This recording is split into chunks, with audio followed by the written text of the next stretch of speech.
खबर यह है कि उत्तर प्रदेश की 10 विधानसभा सीटों पर होने वाले उपचुनाव के लिए समाजवादी पार्टी ने 6 सीटों पर अपने उम्मीदवार तय कर लिए हैं, लेकिन 4 सीटों पर उम्मीदवार अभी तक तय नहीं किए हैं, जिसके बाद ये कयास लगाए जाने लगे हैं कि ये सीटें कांग्रेस के खाते में जा सकती हैं। और सूत्रों के मुताबिक 10 में से जिन 6 विधानसभा सीटों पर अखिलेश यादव ने नाम तय किए, उनमें सीसामऊ विधानसभा सीट से इरफान सोलंकी की पत्नी नसीम सोलंकी उम्मीदवार होंगी। मंझवा सीट से रमेश कुमार बिंद के बेटे ज्योति बिंद, कुंदरकी से पूर्व विधायक हाजी रिजवान, कटहरी से लालजी वर्मा की पत्नी सुभावती वर्मा, करहल सीट से तेज प्रताप यादव और मिल्कीपुर विधानसभा सीट से अवधेश प्रसाद के बेटे अजीत प्रसाद उम्मीदवार होंगे।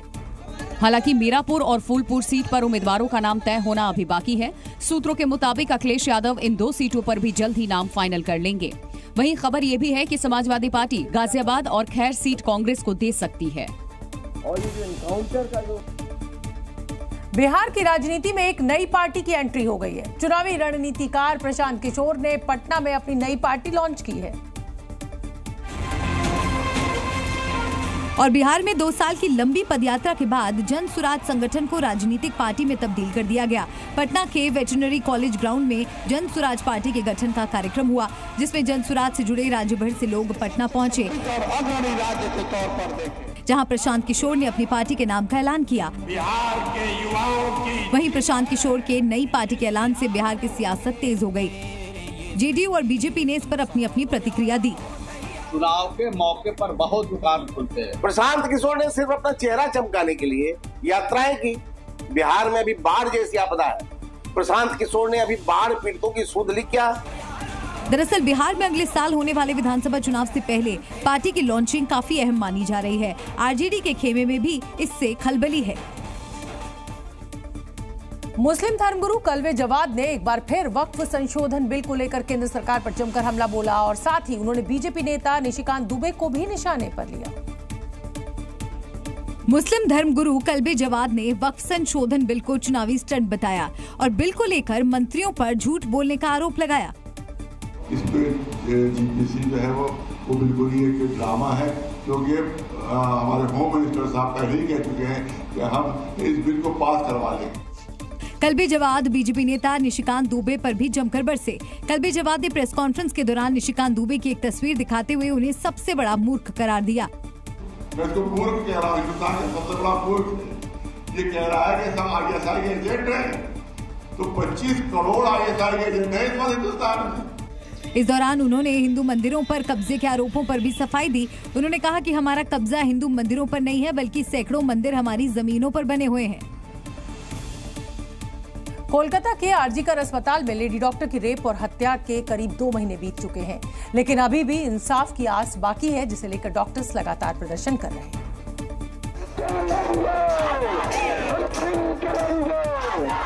और दुर्गा पूजा शुरू होने से पहले कोलकाता में एक बार फिर डॉक्टर बिटिया के लिए इंसाफ की मांग उठी। कोलकाता की कॉलेज स्ट्रीट से लेकर धर्मताला तक विरोध मार्च निकाला गया, जिसमें बड़ी संख्या में डॉक्टर शामिल हुए। कई डॉक्टर इसमें दुर्गा रूप में थे और इस प्रदर्शन में ममता सरकार के खिलाफ डॉक्टरों में काफी गुस्सा दिखा। शंखनाद करते हुए ये डॉक्टर आगे बढ़ते गए और महिला डॉक्टर के लिए इंसाफ की मांग बुलंद की। सरकार के ऊपर भी एक दबाव बनाया जा रहा है ताकि जल्द से जल्द जिस जस्टिस की डिमांड किया जा रहा है, अस्पतालों में डॉक्टर और मेडिकल स्टाफ की सुरक्षा की बात किया जा रहा है। साथ ही इस बार दुर्गा पूजा के मौके पर इसे पश्चिम बंगाल के डॉक्टरों ने मुद्दा बनाया और ममता सरकार पर दबाव बनाने का प्रयास किया। पश्चिम बंगाल के नादिया में अब लोग 112 फीट ऊंची दुर्गा प्रतिमा के दर्शन नहीं कर पाएंगे, क्योंकि पूजा कमेटी ने इस बार दुर्गा पूजा कराने से साफ इनकार कर दिया, जिसके लिए कमेटी के लोगों ने दुर्गा प्रतिमा को लेकर जारी विवाद और कोर्ट में लंबित मामलों को जिम्मेदार ठहराया। हालांकि कोलकाता हाई कोर्ट में इस मामले को लेकर के कल यानी कि 3 अक्टूबर को सुनवाई होने वाली है, लेकिन इससे पहले ही पूजा कमेटी के लोगों ने अब पूजा ही नहीं कराने का फैसला किया। कोर्ट चक्कर करते हम लोग जा रहे हैं, लेकिन कोर्ट तो फ्री में नहीं होता ना, कोर्ट में बहुत पैसा लगता है। अभी ये टोटल पैसा गांव का लोगों का है, जो इन्वेस्ट अभी तक हुआ था, अभी तक 60 लाख आसपास। नादिया जिले के धान तल्ला थाने के कमालपुर अभियान संघ इस साल अपनी 55वीं दुर्गा पूजा का आयोजन करने वाला था। इसके लिए तैयारियां भी काफी जोर शोर से चल रही थी। कमेटी के लोगों ने बताया कि अब तक मूर्ति बनाने और कोर्ट के चक्कर लगाने में करीब 60 लाख रुपए खर्च हो गए। अब उनके पास पैसे नहीं है कि आगे की लड़ाई वो लड़ सके, लिहाजा उन्होंने कोर्ट से केस वापस लेने के लिए भी आवेदन कर दिया। लेकिन दुर्गा पूजा नहीं होने से इलाके के लोग काफी मायूस नजर आए। मंदिरों से साईं बाबा की प्रतिमा हटाने की जैसे होड़ मची हुई है। कल काशी और आज लखनऊ के कई मंदिरों से साईं बाबा की मूर्ति हटा दी गई। साईं बाबा की मूर्ति हटाने का अभियान वाराणसी से लखनऊ पहुंच चुका है। यहां भी हिंदू संगठन के सदस्यों ने मंदिर से साईं बाबा की मूर्ति हटा दी। हिंदू महासभा के कार्यकर्ता ओल्ड हाईकोर्ट के बाद बड़ा हनुमान मंदिर पहुंचे, जहां उन्होंने पुजारी से बात की। पुजारी ने साईं की मूर्ति हटाने पर सहमति जताई और इसी नवरात्रि में मूर्ति हटाने की बात कही। साईं के खिलाफ हिंदूवादी संगठनों का ये अभियान अभी थमने का नाम नहीं ले रहा है। हिंदू संगठनों ने ऐलान कर दिया है कि साईं को मंदिरों से बाहर करने का अभियान देशव्यापी चलाया जाएगा। कर्नाटक के बेंगलुरु से तिरंगे के अपमान का एक वीडियो सामने आया है और ये वीडियो तब का है जब कर्नाटक के मुख्यमंत्री सिद्धरमैया राष्ट्रपिता महात्मा गांधी को श्रद्धांजलि देने के लिए कार्यक्रम में पहुंचे थे। जहां स्टेज पर चढ़ने के लिए सीएम सिद्धरमैया अपने जूते निकालने लगे, तभी वहां मौजूद एक शख्स वहीं बैठकर उनके जूते उतारने की कोशिश करने लगा। इस दौरान उस शख्स के हाथ में तिरंगा भी था। तिरंगा लिए ही वो मुख्यमंत्री के जूते उतारने लगा। इस दौरान मुख्यमंत्री और उनके आसपास खड़े दूसरे नेता और कार्यकर्ता ये सब देखते रहे, लेकिन किसी ने भी नहीं टोका। तभी मुख्यमंत्री के पीछे खड़े एक शख्स की नजर तिरंगे पर पड़ी, जिसके बाद वो आगे आया और उस लड़के के हाथों से तिरंगा ले लिया ताकि तिरंगे का अपमान न हो सके। जूते उतारने के बाद मुख्यमंत्री सिद्धरमैया बाकी नेताओं के साथ गांधी जी को श्रद्धांजलि देने के लिए आगे बढ़ गए। उत्तर प्रदेश के हाथरस में 2 जुलाई को सत्संग में भगदड़ के दौरान हुई मौतों के मामले में अब पुलिस ने चार्जशीट दाखिल कर दी है, लेकिन इसमें साकार हरि और सूरजपाल का नाम ही नहीं है। करीब 91 दिनों की विवेचना के बाद पुलिस की तरफ से 3200 पन्नों की चार्जशीट दायर की गई। इस मामले में 11 लोगों को आरोपी बनाया गया। हालांकि चार्जशीट में भोले बाबा का जिक्र नहीं है। 2 जुलाई को हाथरस के सिकंदराव में भोले बाबा के सत्संग के बाद भगदड़ मच गई थी। भगदड़ में 121 लोगों की मौत हो गई थी और 150 से ज्यादा लोग घायल हुए थे। मामले में मुख्य आयोजक देव प्रकाश मधुकर और 10 अन्य लोगों को पुलिस ने गिरफ्तार किया था। इस सत्संग में 80,000 लोगों के आने की परमिशन ली गई थी, लेकिन करीब 2.5 लाख लोग इसमें शामिल होने पहुंचे थे। आयोजन की सारी व्यवस्था नारायण साकार हरि के सेवादारों ने ही संभाल रखी थी। सत्संग के बाद जब बाबा भोले वहां से जाने लगे तो सैकड़ों भक्त उनके चरणों की धूल लेने के लिए भागने लगे। इसी बीच भगदड़ मच गई थी। यूपी, उत्तराखंड और हिमाचल प्रदेश में नाम को लेकर चल रही राजनीति के बीच दिल्ली में भी विवाद खड़ा होता नजर आया। दिल्ली के पटपड़गंज इलाके में बीजेपी नेता रवि नेगी का गुस्सा उन दुकानदारों पर फूटा जो मुस्लिम होकर हिंदू नाम से कारोबार कर रहे थे। क्या नाम आपका? जिसका वीडियो भी सामने आया। बीजेपी नेता रवि नेगी तोमर डेयरी के नाम से दुकान चला रहे एक शख्स के पास पहुंचे और उसका नाम पूछा और नाम जानते ही उसे तुरंत बोर्ड पर तोमर नाम हटाकर असली नाम लिखने की बात कही और ऐसा नहीं करने पर दुकान बंद करने की चेतावनी भी दी। मुस्लिम हो ना, मुसलमान हो ना, तो तोमर हिंदू नाम तो रखा हुआ है। नहीं, आपके में है तो अपना आगे का नाम रखो ना, असलम रखो। ये तोमर नाम हटा देना। रवि नेगी इसी तरह एक और दुकान में पहुंचे जहां मुस्लिम समुदाय का एक शख्स रावल डेयरी के नाम से अपनी दुकान चला रहा था। मोहम्मद आयान, तो रावल के नाम से दुकान क्यों खोल लगी भाई? रावल के नाम दुकान क्यों खोल लगी है भैया? इसको बंद करो, नाम चेंज करो, मोहम्मद आयान खान लिखो यहाँ पे। रवि नेगी के कहने पर कई दुकानदारों ने बोर्ड पर लिखे नाम भी बदल दिए।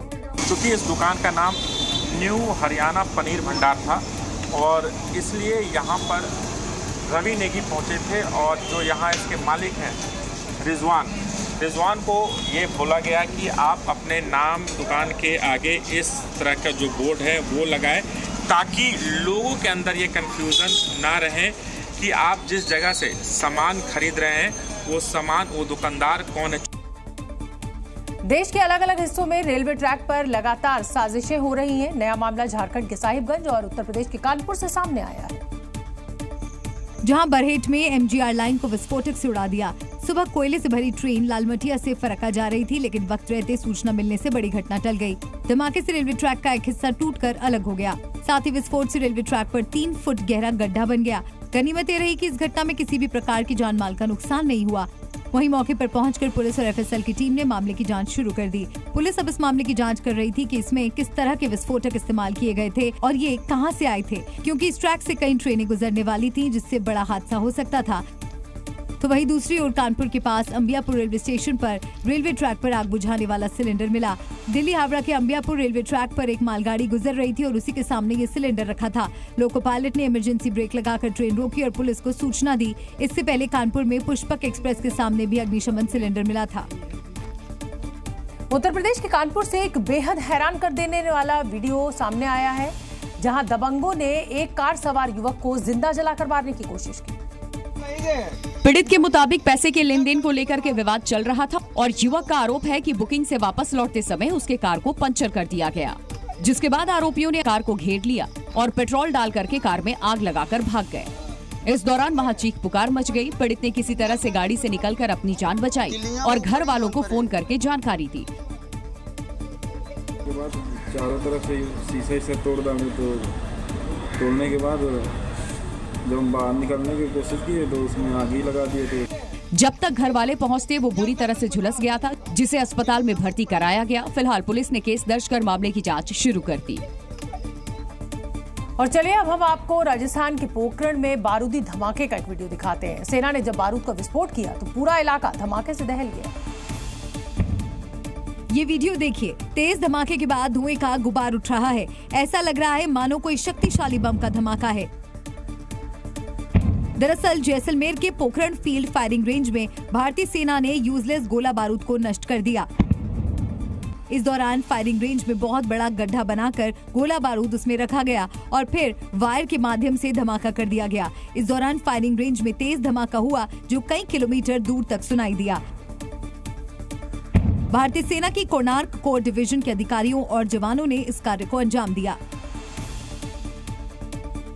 डेरा सच्चा सौदा प्रमुख राम रहीम पैरोल पर जेल से रिहा हो गया है। रोहतक की सुनारिया जेल से रिहाई के बाद राम रहीम सीधे बागपत के आश्रम पहुंचा और वहीं हरियाणा चुनाव में वोटिंग से तुरंत पहले पैरोल मिलने पर अब सियासत भी गर्म है। रेप केस में सजा काट रहे डेरा प्रमुख राम रहीम एक बार फिर से पैरोल पर जेल से बाहर आ गया है।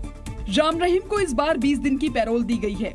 जेल से रिहा होने के बाद राम रहीम रोहतक की सुनारिया जेल से सीधे बागपत के डेरा सच्चा सौदा आश्रम पहुंचा। राम रहीम को पुलिस की कड़ी सुरक्षा के बीच सुनारिया जेल से बाहर लाया गया और वहां से बागपत ले जाया गया। हरियाणा विधानसभा चुनाव की वोटिंग से 2 दिन पहले राम रहीम को 20 दिन की पैरोल मिली है।